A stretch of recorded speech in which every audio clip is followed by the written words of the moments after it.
यदि आप ब्रह्मचारी नहीं हैं तो आप अध्यात्म विद्या को धारण नहीं कर सकते। ये वो विद्या नहीं है कि केवल बौद्धिक विद्या हो, कि बुद्धि के द्वारा आप रट लो, बुद्धि के द्वारा आप उसको समझ लो। ऐसी विद्या नहीं है।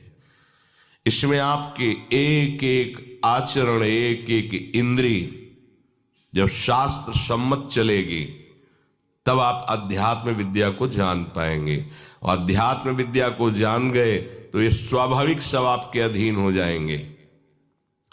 ब्रह्मचारीवत स्थिता जो है वही निर्भय हो सकता है। ब्रह्मचारी के हृदय में एक ऐसी अध्यात्म शक्ति होती है, कहीं कोई कभी भय नहीं लगता, कहीं भी। अगर कभी भय का भी अवसर आता है तो उसकी जांच करता है, कहां भय है, कौन सा भय है, क्या है, थोड़ी ही देर में समाप्त। क्योंकि जो निर्भय चरणारविंद का आश्रय लिए हुए है, महाबलशाली प्रभु श्री हरि की भुजाओं का आश्रय लिए हुए, उसे कहां भय लगेगा। अभयद भुज दंड मूल, जिनकी भुजाएं जब सिचुएशन हमारे कंट्रोल में ना हो डैड, तो गुस्सा करने से या फिर ओवर रिएक्ट करने से क्या फायदा। भगवत गीता में भी यही बताया गया है। I am amazed. तुमने भगवत गीता कब पढ़ ली रॉन? पढ़ी नहीं डैड, पर हर रोज सुन जरूर लेता हूँ। क्रोध से मनुष्य की मति यानी बुद्धि मारी जाती है, और बुद्धि का नाश हो जाने पर मनुष्य खुद अपना ही नाश कर बैठता है। मॉडर्न प्रॉब्लम्स के सॉल्यूशंस बिल्कुल मॉडर्न कन्वीनियंस के साथ। भगवत गीता हिंदी में सुनिए ये ऑडियो बुक सिर्फ कुकू एफएम ऐप पर।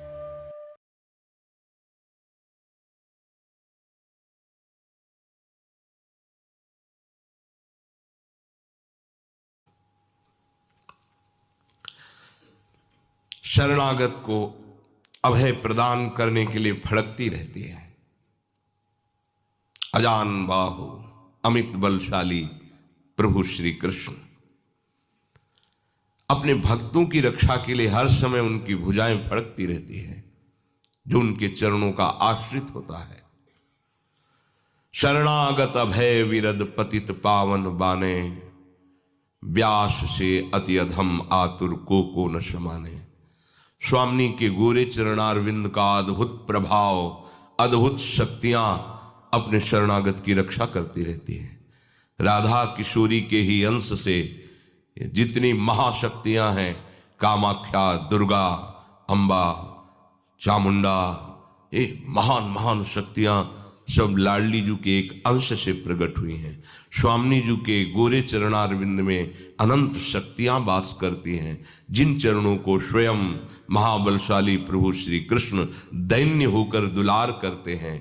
इन चरणों का जो आश्रय लिए हुए है, हाँ, शरणागत अभय विरद पतित पावन बाने। चाहे जितना कोई पतित हो, श्री राधा किशोरी के चरणों का आश्रय ले लिया तो अत्यंत दयालु कृपालु वात्सल्य समुद्र लाडली जो उसका कभी त्याग नहीं करती है। पतित पावन बाने, पतितों को पावन कर देना इनका स्वभाव है, इनके चरणों का प्रभाव है। भयभीत को अभय कर देना, चाहे जितना कोई अधम क्यों न हो, एक बार हमारी लाडली की शरण में आ जाए, हृदय से आ जाए, अन्य ठौर ना रखे तो बस हो गया, हो चाहे जैसा भी हो। ये भय तभी तक रहता है जब तक हम इंद्रियों का आश्रय लिए हैं, शरीर का आश्रय लिए हैं, अंतःकरण का आश्रय लिए हैं, या बाहर किसी व्यक्ति का, धन का, अपने अनुष्ठान का, अपने कर्तव्य का। अगर इनका आश्रय है तो फिर भय बना रहेगा। केवल आराध्य देव का आश्रय है तो इनके चरणारविंद से जो बल प्रकट होता है वो महाबल है, कहीं भय नहीं होता। ब्रह्मचारी व्रत स्थित है, सबको कल्याण मार्ग में चलने का उत्साह ये ब्रह्मचर्य ही प्रदान करेगा। यदि आप ब्रह्मचर्य नहीं हैं तो आप में स्वाभाविक ये कमियां जागृत होंगी जो अध्यात्म में चलने ही नहीं देंगी। ब्रह्मचर्यहीन के लक्षण, जिन्होंने ब्रह्मचर्य का नाश किया है, अपने आप जांच लेना। उसके अंदर बार बार काम पीड़ा जागृत होगी, उसका विचार कामाशक्त होगा, पहला लक्षण। बस उसकी बार बार वृत्ति काम की आएगी, बार बार पीड़ा हृदय में काम भोग की प्रेरणा देगी।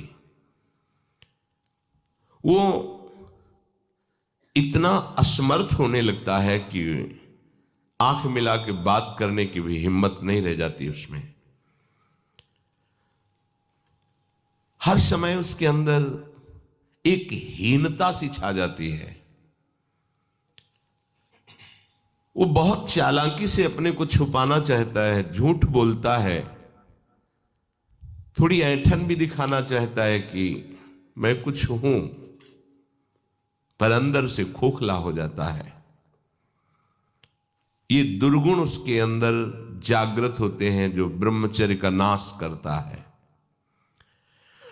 उसके चेहरे में प्रसन्नता कभी झलक ही नहीं सकती, दुखी व उदास, जो ब्रह्मचर्य का नाश करता है। देखने से इस बदसूरत नजर आने लगेगा, चाहे जितना गोरा हो, चाहे जितना ऊपर से चिकनाहट लगाए हो, लेकिन उसके कपोल और नेत्र बदसूरत होंगे। चिकनाहट से मतलब नहीं है, एक आकर्षण होता है भागवतिक, वो उसमें नहीं होगा। स्वभाव बड़ा ही रुक्ष होगा, कड़ुआ होगा, बहुत ही हल्के स्वभाव का आदमी होगा। विश्वसनीय तो हो ही नहीं सकता, कामी पुरुष विश्वसनीय नहीं होता, वो कभी भी बदल सकता है। उसमें क्षमता नहीं है एक बात पर टिके रहने की। वो कसम खाए तो भी बहुत शीघ्र अपनी कसम तोड़ देगा। स्वभाव में कभी उसकी प्रसन्नता नहीं होगी, स्वभाव उसका चिड़चिड़ा बन जाएगा। रूखा होने के कारण नाक में गुस्सा रखी रहेगी, जरा सी बात में वो बहुत क्रोधित हो जाना, अपनी खोपड़ी फोड़ने लगना, दूसरों की फोड़ने लगना, अपने थप्पड़ मारने, मतलब एक जैसे कोई विक्षिप्त आदमी, पागल आदमी, ऐसी उसकी चेष्टाओं ने चीख चीख के बोलना, माथा पटकने लगना, ये लक्षण है ब्रह्मचर्य का नाश करने वाले के। वो जीता तो है पर मुर्दे की तरह निस्तेज, उसमें उत्साह, उसमें शूरवीरता, ये सब क्षीण होने लगती है। शूरवीरता काम क्रोध आदि को सहन करना है। उसके कपोल में हल्के हल्के से सांवले दाग प्रकट होने लगते हैं, एक झुर्री सी पड़ने लगती है। ये वीरनाश का लक्षण है। आंखें धस जाती हैं और उसकी हड्डियां कमजोर होने लगती हैं, बाल पकने लगते हैं, झड़ने लगते हैं। वीर भगवान के द्वारा दी हुई वो शक्ति है जिससे भगवत प्राप्ति में बहुत सहयोग होता है। ये जानबूझकर ऐसी क्रिया करते हैं जिससे वीरपात हो। रोग न रहते हुए भी इनको बहुत सी पीड़ाएं स्वाभाविक प्रारंभ हो जाती हैं। जर्जर, दुर्बल, भागवतिक कामों में निरुत्साह, भजन करना, परिक्रमा करना, समय से उठ